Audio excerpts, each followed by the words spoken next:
जगातील सर्वात निर्लज्ज देश किंवा बेशरम देश म्हणून कोणत्या देशाची ओळख आहे किंवा कोणत्या देशाला असं म्हणून संबोधलं जातं की हा देश सगळ्यात निर्लज्ज आहे किंवा हा देश सगळ्यात बेशरम देश आहे, असं कोणत्या देशाला म्हटलं जातं? तर आजच्या व्हिडिओमध्ये त्याच्याविषयीच आपण माहिती जाणून घेणार आहोत. व्हिडिओ खूप इंटरेस्टिंग होणार आहे, त्यामुळे तुम्ही व्हिडिओ शेवटपर्यंत नक्की बघा आणि जर व्हिडिओ आवडला तर तुम्ही व्हिडिओला लाईक देखील करा. चला तर मग सुरू करूया. झुरिच विद्यापीठाने केलेल्या एका सर्वेक्षणात असे दिसून आले की डेन्मार्कमधील लोक हे जगातील सर्वात निर्लज्ज लोक म्हणून ओळखले जातात. सार्वजनिक नग्नतेवर मोठ्या प्रमाणावर भर देणे आणि मद्याचे सेवन करणे किंवा नशिले पदार्थ किंवा ड्रग्स वगैरे यांचं कौतुक करणे, ह्या दोन्ही बाबतीत डॅनिश लोक सर्वतोपरी आघाडीवर आहेत. मार्कमध्ये नेहमी आढळणारे हे साईडला दिलेले चित्र पहा आणि तिथे दाखवलेला सूचनाफलक देखील वाचा. आणि त्यामध्ये तिसऱ्या ओळीमध्ये इंग्रजीमध्ये एक सूचना लिहिलेली आहे, ती लक्षपूर्वक बघा की असा मजकूर आहे त्यामध्ये. Admittance once undressed only and without shoes, म्हणजे निवस्त्र आणि अनवाणी लोकांनाच प्रवेश. निवस्त्र आणि अनवाणी लोकांनाच फक्त प्रवेश. तर तिथल्या शाळांचेच उदाहरण घ्या. वयाच्या 6व्या वर्षापासून डॅनिश मुले राष्ट्रीय अभ्यासक्रम म्हणून लैंगिक सप्ताहात भाग घेतात. हे शिकण्यासाठी की मुले कशी जन्माला घालतात किंवा मुले कशी होतात किंवा मुले कशी जन्माला येतात. वयाच्या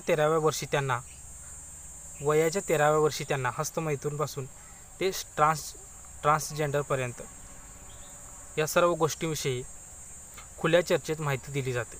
आणि इकडे आपल्या भारतामध्ये आमच्या जीवशास्त्राच्या शिक्षकांनी केवळ पुंकेसरचा उल्लेख करून हा विषय तिथेच संपवला होता. हे लक्षात घेता सर्वसामान्य भारतीयांच्या हे प्रश्नी पडण्यासारखं नाही, हे उघडच आहे. अर्थात याचा अर्थ लैंगिक शिक्षण देणे हे चुकीचे आहे असा याचा अर्थ होत नाही किंवा या मताचा मी नाही.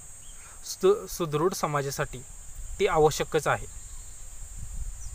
पण 6वं वर्ष हे काय, हे सगळ्या लैंगिक गोष्टी वगैरे समजून घेण्याचं वय नसतं.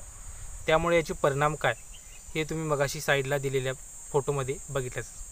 डॅनिश लोक हे नग्नतावादाला घाबरत नाहीत. डेन्मार्क हा कदाचित जगातील सर्वात मुक्त विचारांचा प्रदेश आहे. डेन्मार्कमध्ये नग्न पोहणे किंवा टॉपलेस किंवा पूर्णपणे नग्न होऊन सूर्यस्नान करणे कायदेशीर आहे. डेन्मार्कमध्ये पोर्नोग्राफीसुद्धा कायदेशीर आहे. सार्वजनिक जलतरण तलावात उतरण्यापूर्वी संपूर्ण नग्न होऊन अंग स्वच्छ करणे आवश्यक असते. आठवड्याअंती फॅमिली न्यूडिस्ट नाईट्समध्ये सर्रास हजेरी लावली जाते. पोर्नोग्राफीला कायदेशीर मान्यता देणारा डेन्मार्क हा जगातील पहिला देश आहे. ते वैयक्तिक गोष्टीबद्दल देखील अगदी दिलखुलासपणे बोलतात.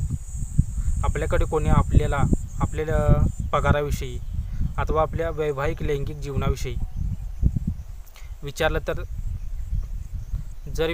तर ते आपल्याला असभ्यपणाचं लक्षण वाटू लागतं किंवा असभ्यपणाचं वर्तन वाटू लागतं.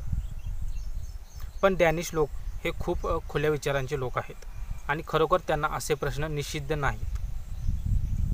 तुम्ही त्यांच्याशी कोणत्याही विषयावर अगदी दिलखुलासपणे गप्पा मारू शकता.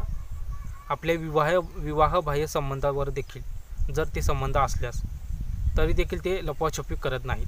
डेन्मार्कमध्ये वृद्ध पुरुष मद्यपींचे प्रमाण एक धक्कादायक आकडेवारी आहे. जर शहरात आपण सहज जर फेरफटका मारला तर तुम्हाला पार्कमधल्या बाकड्यावरती बसून बिअरच्या बाटल्या रेचवणारी कित्येक माणसे तुम्हाला तिथे दिसतील.